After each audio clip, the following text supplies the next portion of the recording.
আসসালামু আলাইকুম dear viewers, clipping path masking and colour correction pre-recorded কোর্সের অষ্টম ক্লাসে সবাইকে জানাচ্ছি স্বাগতম। আজকের ক্লাসে আমরা দেখব খুবই গুরুত্বপূর্ণ বিষয়, সেটা হচ্ছে ইমেজ রিটাচিং। সো আমরা প্রথমে যেটা দেখব সেটা হচ্ছে বেসিক রিটাচিং। সো চলুন শুরু করা যাক। আমরা যে কোনো প্রোডাক্টের মধ্যে আমরা এই ধরনের কিন্তু স্পট দেখতে পারি অনেক সময়, বা যে কোনো ইমেজের ক্ষেত্রে এই ধরনের স্পট আমরা অনেক সময় দেখে থাকি। তো এই স্পটগুলো কিভাবে আমরা দূর করতে পারি সেটাই আমরা দেখব এখন। কন্ট্রোল জে দিয়ে আমি আগে ডুপ্লিকেট করে নিচ্ছি। দেন এখন যেটা করব, আমি এখান থেকে স্পট হেলিং ব্রাশ টুল নিব, নিয়ে আমি এখান থেকে সাইজটা কিভাবে বড় করব, এখান থেকে সাইজটা বড় ছোট করে নেওয়া যাবে এবং এই হার্ডনেসটা এখান থেকে কমানো বাড়ানো করানো যাবে। তো আমি দেখেন জাস্ট এই স্পটের উপরে যদি একটা ক্লিক করে ছেড়ে দেই, তাহলে দেখেন জায়গাটা সুন্দর হয়ে যাচ্ছে, অর্থাৎ আমার দাগটা চলে যাচ্ছে। আমি এখান থেকে হার্ডনেসটা একটু কমিয়ে নিচ্ছি। এই যে দেখুন, এভাবে আমি জাস্ট স্পটের উপরে যদি এভাবে ক্লিক করি, তাহলে দেখেন আমার স্পটগুলো চলে যায়। এই যে আমি যদি এখন একটু আইটা অন অফ করি, সো ডিফারেন্সটা কিন্তু দেখতে পাচ্ছেন। সো স্পট হেলিং ব্রাশ টুল দিয়ে আমরা এভাবে স্পটগুলোকে আমরা রিমুভ করতে পারবো। এরপর আছে হেলিং ব্রাশ টুল। হেলিং ব্রাশ টুল দিয়ে আমরা যদি ফার্স্টে নর্মালি ক্লিক করি, এরকম একটা পপআপ আসবে যে alt click to define source point to be use to repair the image, অর্থাৎ অল্ট ক্লিক করে আপনাকে আগের সোর্স পয়েন্টটা দেখে নিতে হবে। তাহলে আমরা যেটা করব, অল্ট ক্লিক করে পাশের একটা সুন্দর জায়গাতে এভাবে ক্লিক করে আমাকে স্যাম্পলটা দেখাতে হবে। এরপর আমরা এইভাবে এই জায়গাটাতে এভাবে অ্যাপ্লাই করতে হবে, তাহলে কাজটা সুন্দর হবে। আবার দেখুন, এখান থেকে হার্ডনেসটা একটু কমায় রাখি। এই যে এভাবে করতে হবে, অল্ট ক্লিক করে পাশের সুন্দর জায়গাটা দেখায় নিতে হবে, দেন এভাবে অ্যাপ্লাই করা লাগবে। এই তো আপনি যদি এই পাশটাতে রিটাচ করতে চান, আর আপনি যদি অল্টার চেপে এখান থেকে স্যাম্পলটা নেন, তাহলে কিন্তু এটা ভালো হবে না। তো যেটা করতে হবে, আপনি যেখানে কাজ করবেন আপনি ঠিক এটার পাশ থেকে আপনাকে স্যাম্পলটা নিতে হবে। যেমন আপনি এখন এই জায়গাটা নিয়ে কাজ করবেন, সো আপনার স্যাম্পলটা নেওয়া উচিত হবে ঠিক এটার পাশ থেকেই, তাহলে এটা দেখতে ভালো দেখাবে। আচ্ছা, এখন ধরুন আপনি যে এখানে কাজ করবেন, তাহলে আপনি স্যাম্পলটা অবশ্যই নেবেন এখান থেকে। এই যে এভাবে এভাবে অ্যাপ্লাই করে দিতে হবে। এই যে আচ্ছা, তো এখানে যদি আমি কাজটা করতে চাই, অল্টার চেপে এখানে ক্লিক, দেন এখানে ক্লিক করতে হবে, তাহলে দেখেন ঠিক হয়ে যাচ্ছে। এখানে ক্লিক করে এখানে ক্লিক, অল্টার চেপে আগে পাশে সুন্দর জায়গায় সিলেক্ট করে দিব, দেন স্পটের উপরে ক্লিক করলে দেখেন স্পটটা চলে যাচ্ছে। সো আমরা যদি আইটা অন অফ করি, তাহলে দেখেন এভাবে কিন্তু রিটাচিং হয়ে যাচ্ছে ধীরে ধীরে। এখন রিটাচিং করার জন্য আমাদের আরেকটা অপশন আছে, সেটা হচ্ছে প্যাচ টুল। প্যাচ টুল দিয়ে দেখেন এই জায়গাটাতে আমি প্যাচ টুল ইউজ করতে পারি। একটু আগে হেলিং টুল দিয়ে দেখছিলেন আপনারা যে এই জায়গাটা কিন্তু প্রপারলি আমি করতে পারছিলাম না। সো এই জায়গাটা করার জন্য দেখেন আমার প্যাচ টুলটা আমাকে হেল্প করবে। এখানে তিনটা টুলের কাজ কিন্তু একই, স্পটকে রিমুভ করা, ইমেজটাকে সুন্দর করা। তিনটা টুলের উদ্দেশ্য কিন্তু একই। তো এখন এখানে তিনটা টুল মিলে আপনার ইমেজটাকে সুন্দর করতে হবে। ক্লায়েন্ট কিন্তু দেখবে না যে আপনি কয়টা টুল ইউজ করেছেন, আপনি একটা টুল ইউজ করে করেছেন নাকি 10টা টুল ইউজ করে করেছেন। ক্লায়েন্টের এক্সপেকটেশন থাকবে যে আপনার ইমেজটা যেন সুন্দর হয়। তো এখানেও আমরা এভাবে সিলেক্ট করে নিতে পারি।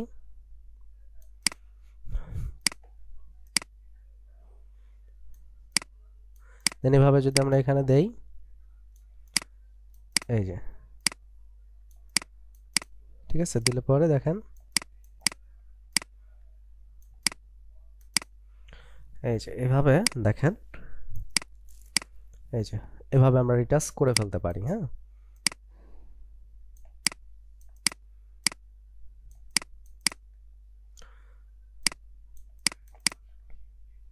এভাবে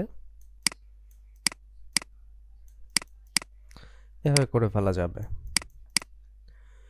ওকে, সো আমরা যতটুকু কাজ করেছি এখানে আমরা আবারও হেলিং ব্রাশ টুল এখন ইউজ করতে পারি করে, বা স্পট হেলিং ব্রাশ টুলটা আমরা ইউজ করতে পারি করে আমরা ইমেজটাকে কিন্তু এখন দেখেন আবার সুন্দর করতে পারি। ঠিক আছে, দেখেন এভাবে আপনি কাজগুলো করতে পারেন। তো আমরা পরিশেষে এখন ধরেন যেটা করতে চাচ্ছি,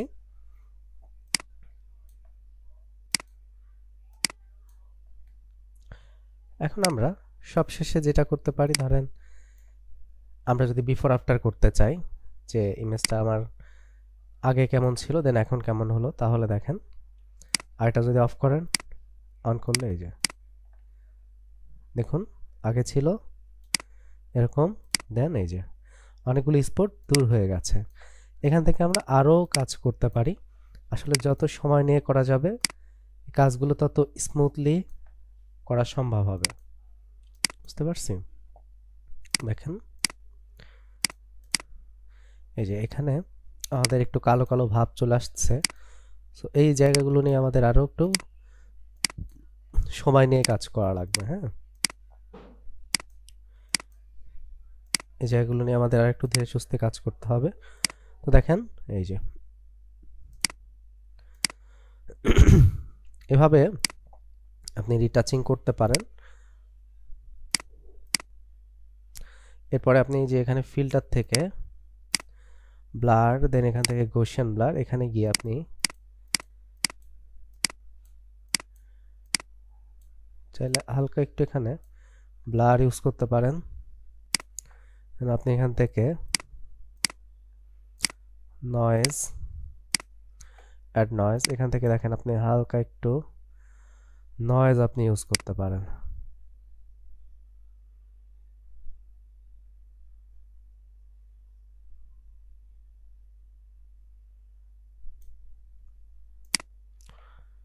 ঠিক আছে, তো এভাবে আরও কিছু আসলে কাজ করা যায়।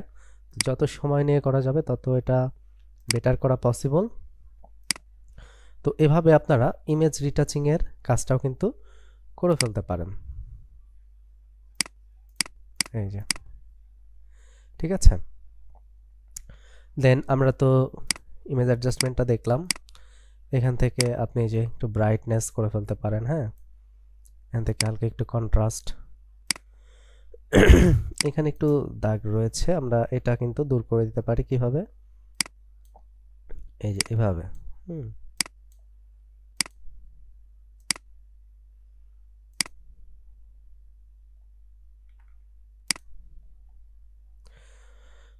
ওকে, সো দেখেন ইমেজ থেকে অ্যাডজাস্টমেন্ট, দেন এখানে আমরা এক্সপোজারে যদি যাই,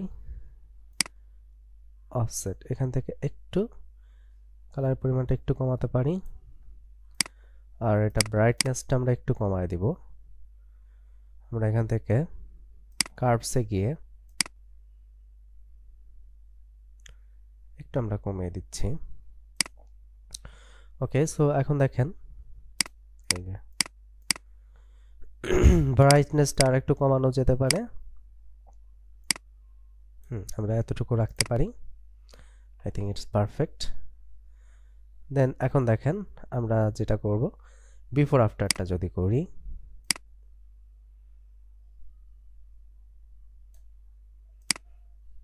এখন আমরা মুভ টুল দিয়ে পাশে নিয়ে নিলে এখন আমরা দুইটার মধ্যে কিন্তু ডিফারেন্সটা দেখতে পাচ্ছি। দেখেন এই ইমেজের মধ্যে আপনার অনেক দাগ ছিল, আর এই ইমেজটা দেখেন এই স্পটগুলো আমি কিন্তু সব রিমুভ করে দিয়েছি। হ্যাঁ, তো এভাবে আপনারা ইমেজ রিটাচিং এর যে কাজটা রয়েছে এটা কিন্তু আপনারা করতে পারেন। আচ্ছা, দেন এখন আমরা দেখব যে ব্লার, শার্পেন এবং স্মাশ টুল এগুলো নিয়ে কীভাবে কাজ করা যায়। ব্লার কেন করা হয়? আপনার মেইন অবজেক্টটাকে হাইলাইট করার জন্য ব্যাকগ্রাউন্ডটাকে ব্লার করা হয়। তো দেখুন কন্ট্রোল সি দিয়ে আগে ডুপ্লিকেট করে নিচ্ছি। আমি ইমেজটাকে কুইক সিলেকশন টুল দিয়ে কুইকলি এভাবে সিলেকশন করে নিব।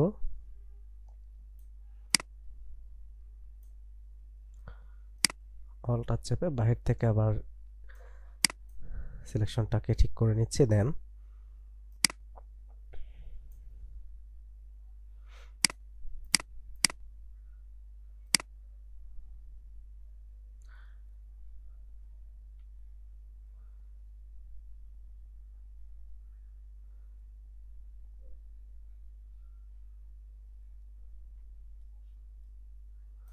এভাবে দিয়ে দিলাম। দেন এখন দেখুন সিলেকশনটাকে ইনভার্স করে দিতে হবে, সিলেক্ট থেকে ইনভার্স। এখন ফিল্টার থেকে ব্লার, ব্লার থেকে গৌসিয়ান ব্লার। দেন এখন দেখেন আপনি ব্যাকগ্রাউন্ডটাকে যতটুকু ব্লার করতে চান করতে পারবেন। এই যে আমি ব্লার করে দিলাম। এখন যদি আমরা আইটা একটু অন অফ করি তো দেখতে পাচ্ছি আমার ব্যাকগ্রাউন্ডটা কিন্তু ব্লার হয়ে গিয়েছে। আচ্ছা, এরপর আমাদের আরেকটা টুল আছে, সেটা হচ্ছে শার্পেন। আপনি যদি কোনো অংশকে একটু শার্প করতে চান তাহলে শার্পেন টুলটা ইউজ করতে পারেন। শার্পেনের পরিমাণটা একবারে বেশি রাখা যাবে না, হার্ডনেসটা একটু কমিয়ে নিচ্ছি। দেন এভাবে একটু শার্প করে নিতে পারি। এই যে এভাবে আমরা শার্পেন টুলটা ইউজ করতে পারি আমাদের প্রয়োজন অনুযায়ী। এবং লাস্ট আরেকটা আছে স্মাশ টুল। স্মাশ টুল দিয়ে কী করা যায় দেখুন, আমরা এই অবজেক্টটাকে আরেকটু উপরের দিকে উঠিয়ে দিতে চাচ্ছি, তাহলে সিলেক্ট করে এই যে এভাবে সেম অবজেক্টকে আপনি আরেকটু বাড়িয়ে দিতে পারেন। এবং এই ড্রেসটাকে যদি একটু এদিকে বাড়ায় দিতে চান, দেখেন এই যে এভাবে বাড়ায় দিতে পারেন। ঠিক আছে, এটা হচ্ছে স্মাশ টুলের কাজ। আচ্ছা, এরপর আমাদের ডজ, বার্ন, স্পঞ্জ টুল। আমাদের ডজ টুলের কাজ দেখুন। ডজ টুল দিয়ে আমরা কি করতে পারি, এখানে তিনটা মুডে ইমেজটা নিয়ে কাজ করতে পারি। ধরেন শ্যাডো মুডটা আমরা যদি অন রাখি, এখানে হার্ডনেসটা 100 দিয়ে দিচ্ছি। এখন আমি যদি ডজ টুলটা অ্যাপ্লাই করি, ডজ টুলের কাজ হচ্ছে সাদা করা। ইমেজের মধ্যে শ্যাডো এরিয়াটাকে সে দেখেন সাদা করছে। আচ্ছা, আর যদি আমি দেখেন ডিফারেন্সটা দেখেন, এই ব্ল্যাক এরিয়াগুলোকে সাদা করছে। আর আমি যদি এখানে বার্ন, এখানে হাইলাইটটা সিলেক্ট করে দিই, এখন দেখুন সে শুধুমাত্র হাইলাইট জায়গাটাতে সাদা করছে, সে ডার্ক এরিয়াতে কিন্তু কাজ করছে না তেমন। আর আমি যদি এখান থেকে মিড টোনসটা সিলেক্ট রেখে কাজ করি, তাহলে এখন শ্যাডো হাইলাইট উভয় জায়গাতেই কাজ করবে সমানভাবে। তো এটা হচ্ছে আমার ডজ টুলের কাজ। অর্থাৎ ডজ টুলের কাজ হচ্ছে কি সাদা করা। যেমন ধরুন ইন্টারফেসটা একটু সাদা করবে, এভাবে এই যে সাদা করে দিতে পারি। তো এই সাদাটা আপনি চাইলে হার্ডনেসটা কমিয়ে এভাবে ধীরে ধীরেও আপনি সাদাটা করতে পারেন। এই যে ঠিক আছে, এভাবে আমরা ডজ টুলটা ইউজ করতে পারি। ডজ টুলের পরে আছে বার্ন টুল। বার্ন টুলের কাজ হচ্ছে কালো করা। আমরা এখান থেকে সেম তিনটা মুডে কালো করতে পারি। যেমন এখানে আমরা শ্যাডো মুডটা অন রেখে যদি এখন বার্ন টুলটা অ্যাপ্লাই করি, কি হবে, শ্যাডো এরিয়াটা আরও বেশি কালো হবে। যদি এখানে হাইলাইট মোডটা অন রেখে অ্যাপ্লাই করি, এখন শুধু হাইলাইট জায়গাটা কালো হবে। আর যদি মিড টোন রেখে কাজ করি, তাহলে শ্যাডো হাইলাইট উভয় জায়গাটা সমানভাবে সে কালো করবে। আর পরিশেষে আছে স্পঞ্জ টুল। স্পঞ্জ টুল দুইটা মোডে কাজ করে, একটা হলো স্যাচুরেট, ডিস্যাচুরেট। স্যাচুরেট মোডটা অন রেখে আপনি যদি এখন এখানে অ্যাপ্লাই করেন, দেখেন কি হচ্ছে, এই যে কালারের পরিমাণটা বাড়ছে। দেখেন কালারের পরিমাণটা বাড়ছে, এই যে ঠিক আছে। আচ্ছা, আর যদি আপনি এখান থেকে ডিস্যাচুরেট মোডটা অন রেখে কাজ করেন, ডিস্যাচুরেট মোডটা অন রেখে যদি আপনি কাজ করেন, তাহলে যেটা হবে কালারের পরিমাণটা ধীরে ধীরে এখন কমতে থাকবে এবং কমতে কমতে একটা সময় এটাকে ব্ল্যাক অ্যান্ড হোয়াইট করে ফেলা সম্ভব হবে। বুঝতে পারছি? আচ্ছা, দেন আমরা লাস্টে দেখব জুয়েলারি রিটাচ। দেখেন জুয়েলারি প্রোডাক্টের ক্ষেত্রে কিভাবে আমরা এটা কাজ করতে পারি। এট ফার্স্ট আমরা ছবিটাকে ব্ল্যাক অ্যান্ড হোয়াইট করে ফেলবো, ইমেজ থেকে adjustment, then black and white. আমরা এখান থেকে যেটা করব black and white okay, then দেখুন আচ্ছা এখন দেখুন আমরা ব্ল্যাক অ্যান্ড হোয়াইট করার পর যেটা করব সেটা হচ্ছে এখান থেকে আমরা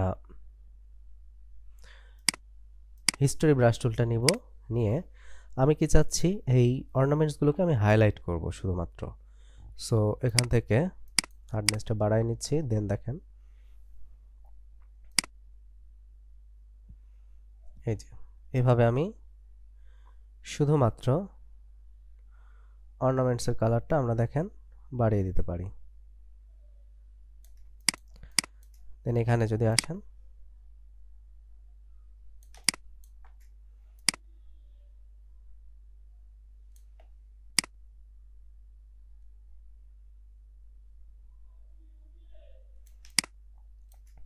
এই যে এভাবে যদি আমরা অ্যাপ্লাই করি,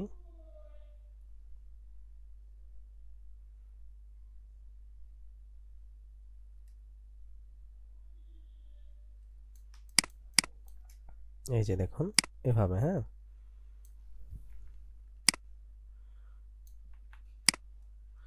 এভাবে আমরা অ্যাপ্লাই করে দিতে পারি। এভাবে আমরা হিস্টোরি ব্রাশ টুল দিয়ে কি করছি দেখেন পূর্বের কালারটাকে আমরা ফিরিয়ে নিয়ে আসছি। আপনি চাইলে এখানে সিলেকশনও করে নিতে পারেন।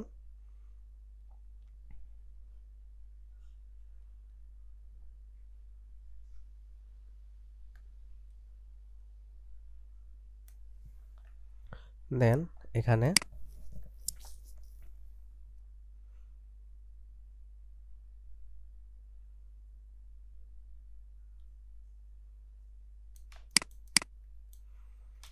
এখন এখানে আপনি এই জায়গাটাতে এভাবে কালারটা ফিরিয়ে নিয়ে আসতে পারেন। আপনি যেহেতু পেন টুলের ইউজ শিখেছেন, সো পাথ করে এটুকুকে কিন্তু আপনি একদম এক্স্যাক্টলি পেন টুল দিয়ে কি করতে পারেন সিলেকশন করে নিতে পারেন। দেন আপনি সুন্দর করে একদম 100% অ্যাকুরেটলিও কিন্তু কাজটা করতে পারেন।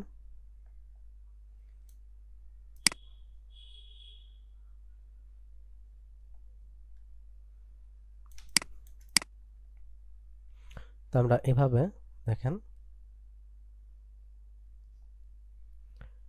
কি করতে পারছি, শুধুমাত্র অর্নামেন্টসের কালারটাকে আমরা ফিরিয়ে নিয়ে আসছি।